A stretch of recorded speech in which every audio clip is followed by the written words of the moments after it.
श्री रामचरितमानस बालकांड 71वें दोहे के पश्चात का प्रकरण है। पार्वती प्रकरण चल रहा है। गोस्वामी जी लिखते हैं,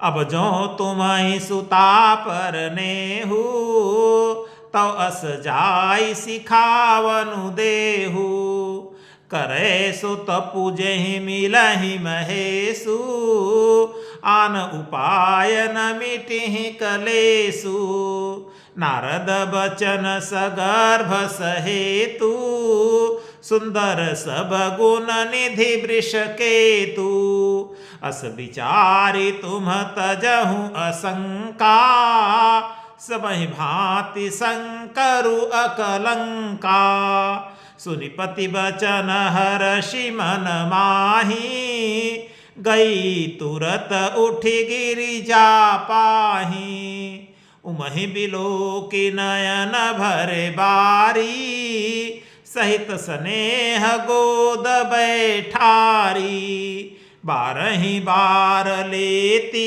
उरलाई, गदगद कंठ न कछु कही जाई, जगत मातु सर्वज्ञ भवानी, मातु सुखद बोली मृदुबानी, सुनहि मातु मैं दीख अस, सपन सुनावऊं तोहि, सुंदर घोर सुविप्रवर, अस उपदेस्यउ मोहि।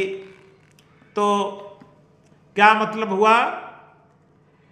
अब जो तुम्हें सुता पर नेहू, मैना के पति पार्वती के पिता हिमवान मैना से कह रहे हैं, अब जो तुम्हें सुता पर नेहू, यदि तुमको अपनी बेटी पार्वती पर प्रेम है तो अस जाय सिखावनु देहू, तो जाकर उसको इस प्रकार से शिक्षा दो, इस प्रकार से सिखाओ।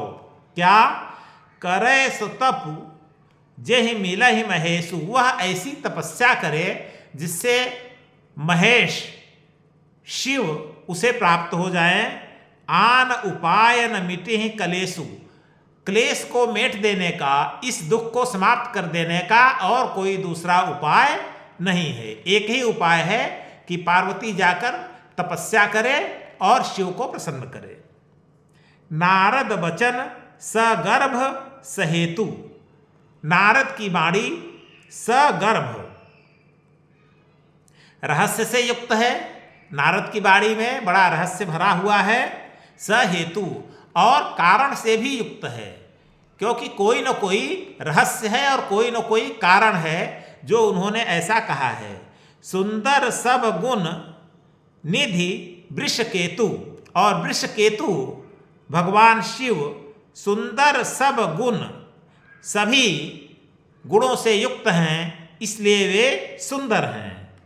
अस विचारि तुम तजहु असंका, ऐसा विचार कर मन में जो कुछ भी तुम किसी भी प्रकार की कोई शंका संदेह कर रही हो उसको त्याग दो।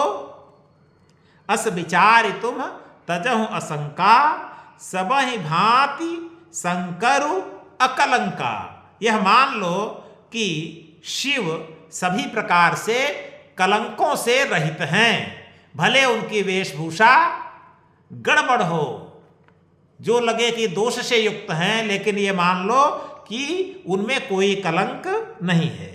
सुनि पति वचन हर्षि मन माही, पति के वचन को सुनकर मैना हर्षित हो गई। गई तुरत उठ गिरिजा पाही, उठकर तुरंत पार्वती के पास गई। उमहि बिलोकि नयन भरे बारी, पार्वती को देखकर मैना के आंखों में आंसू आ गए। सहित स्नेह गोद बैठारी, प्रेम पूर्वक मैना पार्वती अपनी बेटी को अपने गोद में बैठा ली। बारहि बार लेती उर लाई, बार बार अपने हृदय से पार्वती को उन्होंने लगाया। गदगद कंठ न कछु कही जाई, गदगद कंठ, गला भर आया, कोई वाणी नहीं निकल रही है मैना से कि वो क्या कहें। जगत मातु सर्वज्ञ भवानी, पार्वती भवानी तो सर्वज्ञ हैं, वो जगत की माता हैं, वो सब कुछ जान रही हैं। मातु सुखद बोली मृदुबानी, माता को सुखी देखकर, प्रसन्न देखकर मृदुबाणी, कोमल बाणी में बोली, सुनहि मातु मैं दीख अस, हे माता सुनो, आज मैंने एक सपना देखा है। सपन सुनावहु तोहि, एक सपना देखा है जो मैं आपको सुना रही हूं। सुंदर गौर सुविप्रवर अस उपदेशेउ मोह, सपने में एक सुंदर गोरे रंग के एक ब्राह्मण आए, विप्रवर श्रेष्ठ ब्राह्मण आए और उन्होंने मुझे कुछ उपदेश दिया है। क्या दिया है? यह रहा 72वां दोहा।